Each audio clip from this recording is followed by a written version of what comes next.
আজকের মুভিটা একটা সত্য ঘটনার উপর তৈরি। এই গল্পটা একটা বোটে, যার নাম অ্যান্ড্রিয়া গেইল। এখানে দেখানো হয়েছে কিভাবে এই বোট করে একদল মানুষ মাছ ধরতে গভীর সমুদ্রে চলে যায় এবং তারপর তাদেরকে আর খুঁজে পাওয়া যায় না। তো চলুন ভিডিওটি শুরু করা যাক। আজকের মুভি দ্য পারফেক্ট স্টর্ম। আমেরিকার ছোট্ট শহর গ্লুচেস্টার। এখানে বসবাসকারী প্রত্যেকটা মানুষই মাছ ব্যবসায়ী। তারা মালিকের কাছ থেকে বড় বড় নৌকা ভাড়া নেয় এবং তারপর গভীর সমুদ্রে গিয়ে মাছ ধরে আনে এবং সেগুলো বাজারে বিক্রি করে টাকা ইনকাম করে। এই কাজটা মোটেও সহজ নয়। তারা টাকার লোভে পড়ে সমুদ্রের এত গভীরে চলে যায় যেখানে মৃত্যু হওয়াটা স্বাভাবিক ব্যাপার। আর এটাই কারণ আজ পর্যন্ত প্রায় 10,000 মাছ ব্যবসায়ী মৃত্যু হয়ে গেছে। কিন্তু তবুও তারা থেমে থাকেনি। তারা টাকার জন্য এবং পেটের খিদে মেটানোর জন্য আজও তারা গভীর সমুদ্রে যায় এবং মাছ ধরে থাকে। এক রাতে ক্রিস্টিনা নামের একটি মেয়ে এক দুঃস্বপ্নে ঘুম ভাঙে। সে ঘরের জানালা খোলে এবং দূরে সমুদ্রের দিকে তাকিয়ে থাকে, কারণ তার স্বামী ববি সেও এই মাছ ব্যবসা করে এবং বর্তমানে সে গভীর সমুদ্রে মাছ ধরতে গেছে। একদিন এমন আসে তারা সবাই মাছ ধরে বাড়ি ফিরে আসে এবং ক্রিস্টিন খুব খুশিতে থাকে। সে দৌড়ে ববির সাথে দেখা করে। একই সাথে ক্যাপ্টেন বিলি, মিচেল এবং মার্ফি এরাও ফিরে আসে। এরা প্রত্যেকে একটা টিম হয়ে কাজ করে। ক্যাপ্টেন বিলি এদের প্রত্যেককে গাইড করে। কিন্তু এবার বিলি যার কাছ থেকে নৌকা ধার নিয়েছিল সে তার কাজে মোটেও সন্তুষ্ট নয়, কারণ তার মতে সে এবার কম মাছ ধরেছে। বিলি কথা দেয় পরের বার সে সেই জায়গায় যাবে যেখানে মাছ সবচেয়ে বেশি পাওয়া যায়, আর সেই জায়গাটার নাম হলো গ্র্যান্ড ম্যাক্স। কিন্তু এতেও তার বস সন্তুষ্ট হয় না, কারণ তার মতে সেই জায়গা খুবই রিস্কের এবং এতে তার নৌকাটা ডুবে যেতে পারে। দীর্ঘ সমুদ্র যাত্রা করার পর তারা বাড়ি ফিরে খুব খুশি। তারা সবাই পার্টি করতে ব্যস্ত হয়ে যায়। এরপর মার্ফি তার স্ত্রীর সাথে দেখা করে, কিন্তু সে এতদিন পর ফিরেছে যার কারণে তার স্ত্রী নিজে একটা কাজ শুরু করে দিয়েছে। একইভাবে সে তার ছোট্ট ছেলে সন্তানের সাথেও দেখা করে। ক্যাপ্টেন বিলি প্রত্যেককে জানিয়ে দেয় যে তাদেরকে দুদিনের মধ্যেই আবার সমুদ্রে যেতে হবে, আর এবার তারা অনেক মাছ ধরবে। এই প্রস্তাবে বাকিরা মোটেও খুশি হয় না, কিন্তু তারা বাধ্য হয়ে রাজি হয়, কারণ তারা যদি এই কাজ না করে তবে ক্যাপ্টেন বিলি অন্য কাউকে নিয়ে নেবে। সকাল হতেই তারা তাদের নৌকায় খাবার দিয়ে ভরে ফেলে। তারা যতদিনের জন্য সমুদ্রে যাচ্ছে ঠিক ততদিনের খাবার তারা নৌকার মধ্যে উঠিয়ে ফেলে।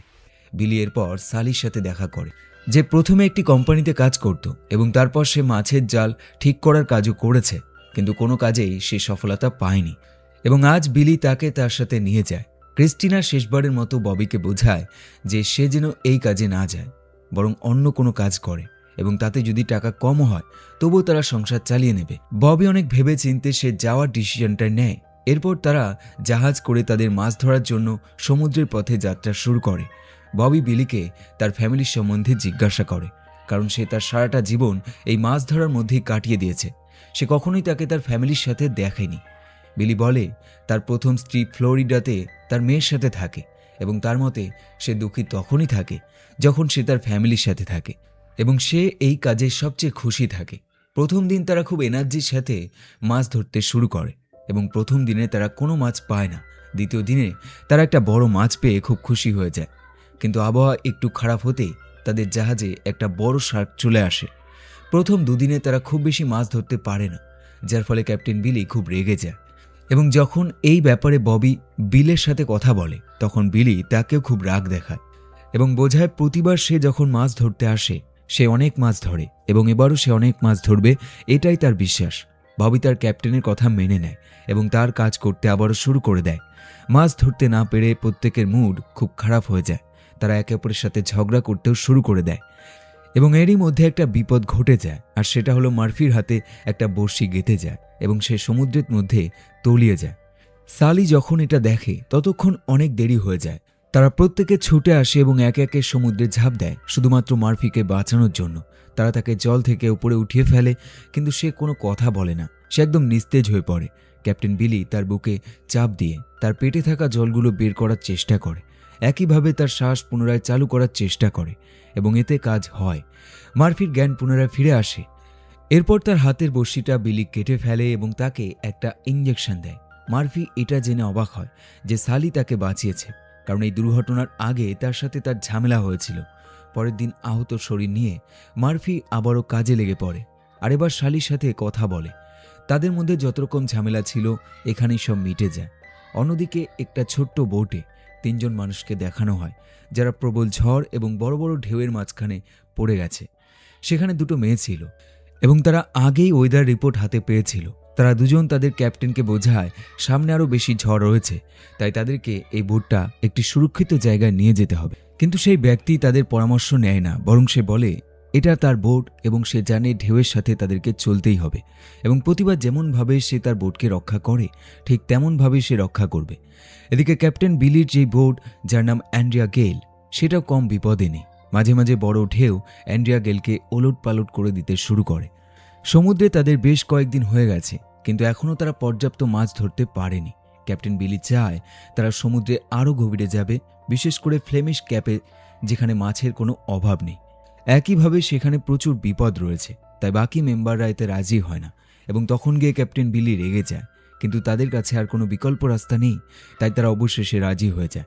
ক্যাপ্টেন বিলি ক্যাপ্টেন লিন্ডাকে কল করে, যে অন্য একটা ছোট বোটে রয়েছে এবং সেও তার টিম নিয়ে ফিশিং করতে বেরিয়েছে। ক্যাপ্টেন লিন্ডা এখন বর্তমানে গ্র্যান্ড ব্যাংকসের আশেপাশে রয়েছে এবং সেখানেও আবহাওয়া খুবই খারাপ। যখন জানতে পারে বিলি এবং তার পুরো টিম ফ্লেমিশ ক্যাপে যাচ্ছে, তখন সে তাকে সতর্ক করে দেয়, কারণ এটা এমন একটা জায়গা যেখানে বিপদ সবসময় লেগেই থাকে। এদিকে টিভি চ্যানেলের রিপোর্টাররা আবহাওয়ার খবর খুবই খারাপ সেটা জানিয়ে দেয় এবং এই খবর শোনার পর সেই সব ফ্যামিলি চিন্তায় পড়ে যায় যাদের পরিবারের কেউ না কেউ সমুদ্রে মাছ ধরতে গেছে। অন্যদিকে ফ্লেমিশ ক্যাপে পৌঁছে তারা অনেক মাছ ধরে ফেলে, কিন্তু অন্যদিকে স্যান্ডির সেই ছোট্ট নৌকায় ভয়াবহ দুর্যোগ দেখা যায়। প্রবল ঝড় তাদের নৌকাটাকে উল্টো পাল্টা করে ফেলে, কিন্তু এমন পরিস্থিতিতেও সেই ব্যক্তি হার মানে না। তার একই কথা, তার বোট সে জানে কিভাবে কন্ট্রোল করতে হয়। এদিকে সেই দুটো মেয়ে কন্টিনিউ হেল্পলাইন নম্বরে কল করতে শুরু করে দেয়। স্যান্ডি তাদেরকে বোঝায় এই সময় সাহায্য চাওয়া সম্পূর্ণ বেকার। তারা যদি একদম নিচে চুপচাপ বসে থাকে তবে এই ঝড় থেকে তারা রক্ষা পেয়ে যাবে। এদিকে ক্যাপ্টেন বিলির টিম আলাদাই মুডে থাকে। তারা ফ্লেমিশ ক্যাপে এসে প্রচুর মাছ ধরতে পেরে তারা খুব খুশি হয়ে যায়, কিন্তু এর মধ্যেও সমস্যা দেখা দেয়। তাদের যে বরফ তোলার মেশিন সেটা নষ্ট হয়ে গেছে, আর এমনটা হওয়াতে তারা মাছগুলোর মধ্যে বরফ ঢোকাতে পারছে না এবং যদি বরফ না ঢোকায় তবে মাছগুলো নষ্ট হয়ে যাবে। বিলি তার পুরো টিমের মনোবল বাড়ানোর জন্য সে তাদেরকে বোঝায় চিন্তার কোনো কারণ নেই, যা বরফ আছে তাতে তারা মাছগুলোকে বাজারে পৌঁছে দিতে পারবে। এখন এই টিমের কাছে সবচেয়ে বড় চ্যালেঞ্জ হলো সামনে 40 থেকে 50 ফুট পর্যন্ত উঁচু ঢেউয়ের মোকাবিলা তাদেরকে করতে হবে। তাই তারা যত তাড়াতাড়ি সম্ভব বাড়ি ফিরে যাওয়ার পরিকল্পনা করে। অন্যদিকে স্যান্ডির বোটে সেই মেয়েগুলোর ফোনে কাজ হয়। তাদেরকে হেল্প করার জন্য হেলিকপ্টার করে রেস্কিউ টিম সেখানে চলে আসে, কিন্তু এই কাজটা সেই রেস্কিউ টিমের পক্ষে করা খুব একটা সহজ ব্যাপার ছিল না। প্রথমে ঝড়ের কারণে তাদের হেলিকপ্টার ঠিকভাবে নিয়ন্ত্রণ করতে পারছিল না এবং দ্বিতীয়ত নিচে থাকা সেই বোট বড় বড় ঢেউয়ের কারণে খুব বেশি নড়ছিল। এমন পরিস্থিতিতে সেই রেস্কিউ টিম একটি দড়ির সাহায্যে একটা ঝুড়ি নিচে ফেলে এবং সেই 3 জনকে সেই ঝুড়িতে করে রেস্কিউ করে ফেলে।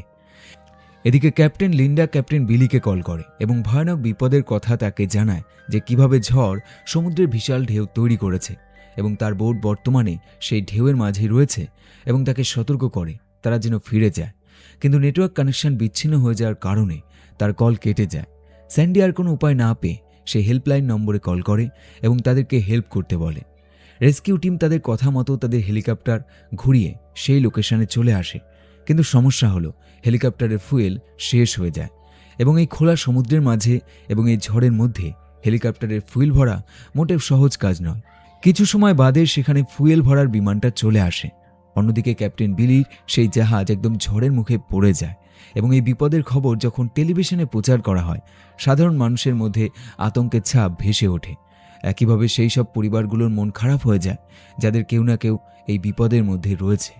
ক্যাপ্টেন বিলির টিম এই কঠিন পরিস্থিতিতেও মোটেও হার মানে না, বরং তাদের মুখে হাসি থাকে এবং এমন অবস্থায় তারা তাদের জাহাজের মধ্যে যাতে আর জল না ঢোকে সেরকম ব্যবস্থাও করতে শুরু করে দেয়। রেস্কিউ টিম অনেক চেষ্টা করার পরও তারা এই ঝড়ের মধ্যে তাদের হেলিকপ্টারের ফুয়েল ভরতে পারে না এবং অবশেষে সেই ফুয়েলের বিমানটা এখান থেকে চলে যায়। কিছু সময় বাদে সেই হেলিকপ্টারের ফুয়েল না থাকার কারণে একা একাই সেই উত্তাল সমুদ্রের মধ্যে পড়ে যায় এবং ভেতরে থাকা মানুষগুলো জলের মধ্যে ডুবতে শুরু করে। একই সময় অ্যান্ড্রিয়া গেলের জানালাগুলো ঢেউয়ের কারণে ভেঙে যায় এবং সেখান থেকে জল ঢুকতে শুরু করে। তাই ক্যাপ্টেন বিলির টিম সেই জানালাগুলো পুনরায় ঠিক করতে শুরু করে দেয়। যদিও এই উত্তাল সমুদ্রে এই কাজটা মোটেও সহজ নয়, কিন্তু তারা কন্টিনিউ চেষ্টা চালিয়ে যায়।